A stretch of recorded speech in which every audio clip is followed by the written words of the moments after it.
Hi, bestie. I hope you are well today. I want to answer random questions about my early to mid 30s. So, if you are in your 30s or you are in your 20s and you're ready for the 30s, sit right there and let's just chat. So, I have 10 questions here that I got from Google. So, question number one: what surprised you the most about turning 30?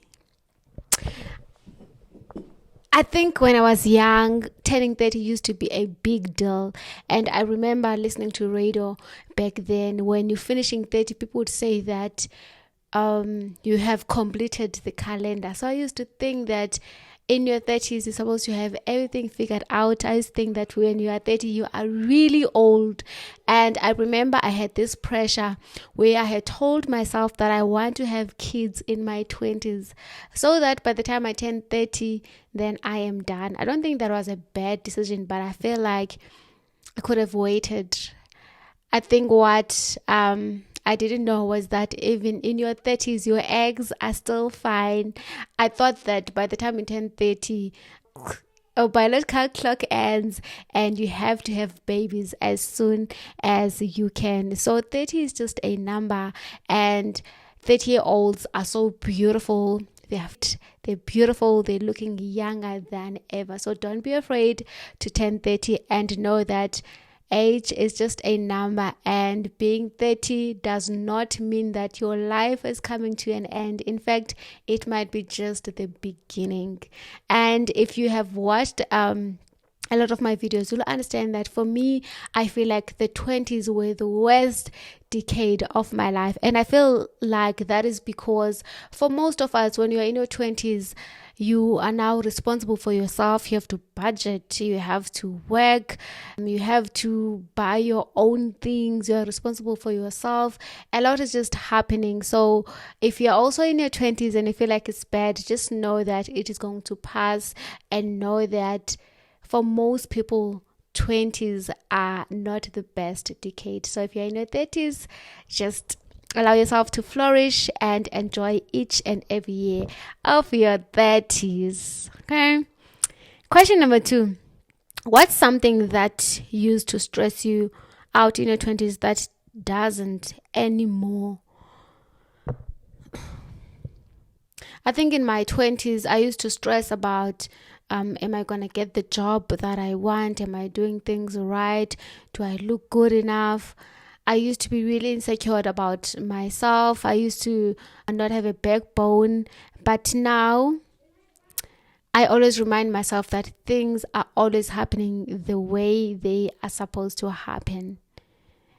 In my 30s now, I know that even if I make a mistake, or even if I make a choice that does not work for me, I can always choose from there. So I've learned to embrace change. I have learned to embrace each and every season of my life, and know that each and every season that I am in right now is going to pass, and that everything will be okay at the end.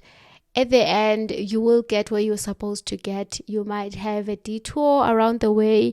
You might not get there on time, but eventually trust the process and know that God is always with you. Even when you don't feel like it, just know that God is with you. And also, one thing that has changed for me in my 30s is that I try as much as I can to know what I can control and what I cannot control, and then just to work on the things that I can control. I can control that maybe I wake up and do meditation. I can control that I go and work on my body. I can control what I eat. I can control the thoughts that I allow in my mind, but there are things that I can't control, like the traffic on the way to work, having to go back to work. There's a lot of things that I can't control, and when I focus on the ones that I can control, I feel like my life is so much calmer. It is so much beautiful, and I get to just be more grateful for each and every moment, and know that everything is always happening the way it is supposed to happen. Okay, question number three. Question number three is, do you feel more confident now? Why and why not? I feel like I am more confident now in my 20s, in my 30s. Sorry. I do feel like I am more confident now in my 30s because now, like I said, I know what I can control. I know what I cannot control. I know the things that I've been through that should have killed me, but didn't. So those have given me so much confidence in myself, and they have helped me to have resilience and strength to know that even the worst day of my life, I will probably survive it because I have survived all of the worst days of my life. And I think in my 30s I am finding my voice. I am falling in love with who I am. I started my self-love journey, and I've just started to realize that there are a lot of things that I did in my 20s that were like self-hate, like the way I spoke to myself, the way I allowed people into my life who had no business being in my life. Now I am more confident in my decisions, and I know that each and every action that I take, every time I keep the promise that I've made to myself, I am building my confidence.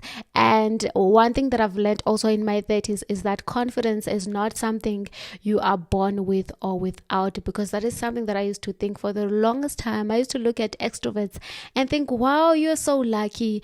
And I used to think, as introverts, we are unlucky that we are scared of speaking in public. And I would think, like, why are we so unlucky? Why do we have to work extra hard to be accepted in the society? Because there's a lot of memes also about introverts. There's a lot of degrading about introverts. There's a lot of people who just don't accept people for who they are because they think maybe they're weird or awkward. But in my 30s, I've learned to just accept who I am, every flaw, and just love myself the way I am, because I know that I am a creation of God, and I know that God did not make any mistake when he was creating me. Let's go to question number 4. I love this question, by the way. What's your idea of fun now versus back then? My idea of fun now is really weird. It's not weird, but like I love a power nap. I love a good power nap. And before, I don't think I've changed much in terms of the things that I do, because I am still me. I still don't go for clubs and parties. I prefer to always just stay at home, whether I'm watching a movie or a good series, or I am creating content. But for me, I think something that I really enjoy doing now is just going for things that I usually enjoyed by kids, like going to Gorif City and enjoying those beautiful rides. I love those so much. And I remember in my 20s, I used to be so hard on myself. I used to remind myself that I need to grow up. I have kids now. I'm a mom. I need to be serious. I need to be strict. But now I've learned to just let loose, to enjoy life, to laugh, to smile, to dance, even if my dance moves are bad, and just take things one day at a time. There's something that I've actually heard recently when it comes to the marathon runners, that in order for them to make sure that they finish those 90 kilometers of running, what they are always advised to do is they must look at only a short distance in front of them, right? So they must not look all the way, because if they do that, they will be discouraged and think, oh my god, how am I going to get there? It is so far. But if they focus on the next kilometer, if they focus on just keeping going 1 kilometer at a time, they will finish that, and they will not be so frustrated. Because sometimes when you look very far ahead, you get so stressed, you feel like the challenge is just too big. How are you gonna get there? So I've learned to take things one day at a time and look at what I can see. And I also love this analogy that when you are driving at night, and I always say it when I'm driving back home, when you're driving at night, you can only see the distance of the light that is in front of your car, because that is what you're meant to see. You don't have to worry about what will happen in 10 kilometers from where you are. Just focus on this moment, and kilometer by kilometer you will get to where you're going. You just need to trust the process. You need to trust that you're not alone.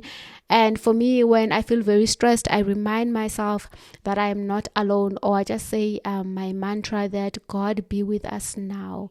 That mantra really helps me to be grounded. It helps me to keep going. And I know that for me, the minute I am aware that I'm with God, the fear falls off. The moment I am aware that I am with God, the anxiety, the stress falls away, because I know that God is love. God is everything that I need, and I am okay in this moment. Oh, that helps. Question number 5. What's something people in their 20s think about your 30s that's totally wrong? What's something people in their 20s think about your 30s that is totally wrong? I think for me, I used to think that when you are in your 30s, you have to have everything figured out. I still don't know sometimes how to do things. I still get a lot of fear sometimes about doing something, even in my 30s. So I think, like I said, age is just a number. And if there are things that you should have worked out in your 20s, when you get to your 30s, you still have those things to work on. I remember I used to think that as you grow old, you become confident automatically, not knowing that even if you are in your 50s, if you have not taken the time to cultivate your confidence, to be mindful of your actions, be mindful of the way you talk to yourself, be mindful of your surroundings, you will still be a 50-year-old who is insecure. You will still be a 50-year-old who is swayed around by each and every person around the world. But if you take the time to put in the work in whatever that you're trying to achieve, then you will see the results as time goes by. And also, there is another thing that I've seen on Twitter before, where someone was saying, some of you complain that maybe doing a degree for medicine is going to take you 7 years, and then you think like, oh my God, I am already 30. 7 years is a long time, but whether you like it or not, 7 years will pass by. But you are the one who decides if by the time you're 37 you will have that degree or not. So the time will pass.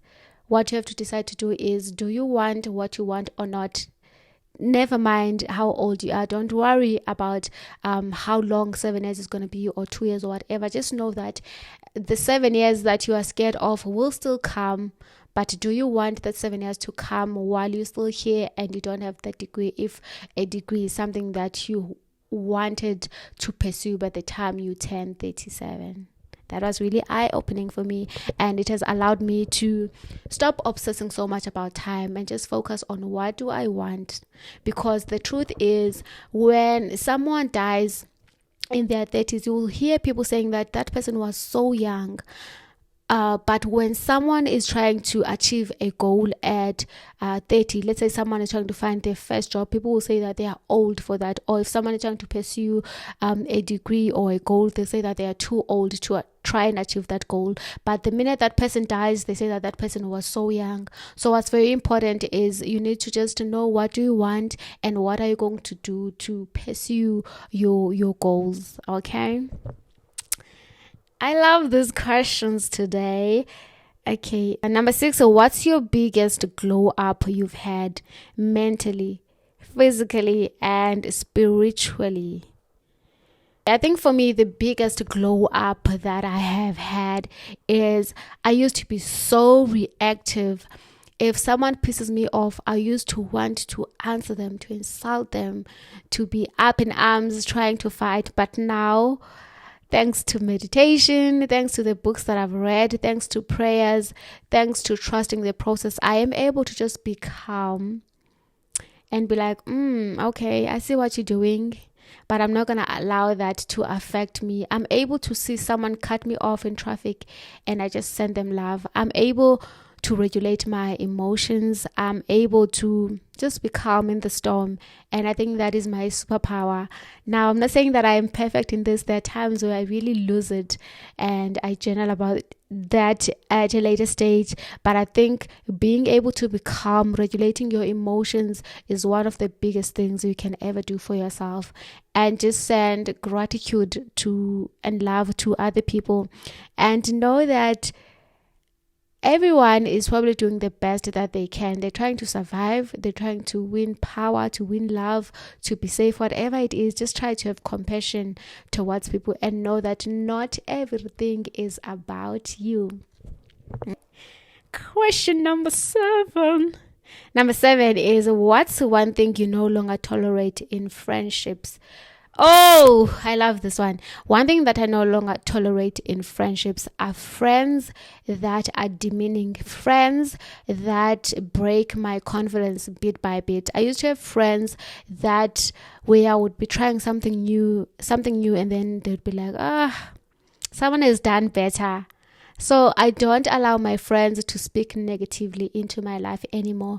If I see that this person is really pessimistic, I try to distance myself from them, or I speak to them. But I feel like now I no longer have the space for toxic friendships in my life. And I think what helps is when you are busy doing your life, loving yourself, taking care of yourself, doing the things that you wanted to do, you actually don't have time to be listening to negativity from other people. For me right now, I wake up really early and I do as much as I can. I also have this content that I'm doing. I also have my job.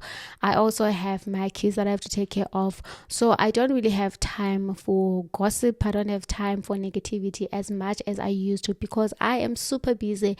And by the time it's 8 p.m. I am so sleepy because I woke up really early. And I feel like as I grow older, I realize how precious time is. Think about it. If you were doing all the morning routine advices that you get from the people, if you had to pray, let's say praying takes 20 minutes, then you have to do meditation for 30 minutes, then do mirror work affirmations for another 20 minutes, already an hour is gone. So time is really precious. So for me, I try to squeeze in the things that are important for me, and I don't allow myself to be dragged into negativity and gossip and talking about other people. I'm not perfect, but I think I try as much as I can to be aware and to stay away from negativity, because I know that it affects me and also the people that are around me. Let's go to number 8. If your 30s had a playlist, what song would be on it right now? So the song that is on my playlist right now that I really love is a song by Ed Sheeran, Sapphire. I love that song so much. It is a feel-good song. When I hear it, I always feel like dancing, smiling, and just appreciating my beauty and knowing that I am at a better place right now. I am more confident than I've ever been. I am at my healthiest. And I love myself so much more than I used to. So that song is really a feel-good song for me. I have a lot of songs about self-love. I feel like my playlist right now is a bit calm. It's about gratitude. It is about loving myself. There's another one that I really love. I just don't know the author, but it says that you need to tilt your head and see the beauty around you, because the beauty is everywhere. You just have to change your view and you will see the beauty. So my playlist is so beautiful and so calm, and I love it so much. Okay, now let's go to number 9. What is your guilty pleasure? I think my guilty pleasure, it is ice cream. But now that it's winter, I haven't had ice cream in a very long time. But I love a good McFlurry, or just ice cream in general. I love it so much. And when I have ice cream every now and then, I don't guilt trip myself. I allow myself to enjoy it, because I know that I put in the work at the gym. I know that I do as much as I can when it comes to taking care of my health. So every now and then I allow myself to indulge in a McFlurry, and be grateful about it. Like, for example, let's say I did something that I was scared of and I feel like I deserve a treat, I will go for McFlurry, the Oreo. It's really delicious and I don't feel guilty about that. Oh, I do. I must always feel guilty because the guilty pleasure. I don't know. Last question. What's your one life upgrade you made that's giving main character energy? So I think for me, I started to realize that in this life, I am the main character of my story, which is why when I am dreaming, I am always the one who is the main focus. So I try to apply that into my life as well. And every time I'm expecting someone to do something for me, I remind myself that this person is a supporting character into my life. I need to be the one who controls the narrative of what happens. I am the one who is able to bring myself joy and happiness. I have realized that most people that are in my life are actually supporting characters. In fact, even the people that I love the most, like my kids and my mother and my siblings, they are supporting characters of my story. So there is a lady that was my acquaintance. Okay, there's an acquaintance of mine who just reminded me. There was this time I was really going through a lot. I had broken up with my ex and I was going through a lot. And she said one thing that really stuck with me. She said, "You are not being the main character of your story." And that really changed my whole perspective. So every time someone does anything to me or every time someone disappoints me, I remind myself that all the emotions that I'm looking for, I have the ability to tap into those emotions, that I don't need other people to make me happy. I decide if I want to make myself happy. Other people that are helping me, that is great. I'm grateful for them. But I am the main character. I am the one who have to make the decisions. I am the one that has to make the choices and live with those choices and know that people will come and go in my life. I just have to be mindful of the relationship that I have with myself, because the person that I am is one person that will always be with me on the worst days, on the best days. I know that I've got me and God's got me. I hope this helps. Let me know in the comment section below what is your takeaway, and don't forget to like and subscribe and share this with anyone who might benefit from this video. Have a day as beautiful as you are. Thank you so much for your time and your energy. I love you so much. Bye.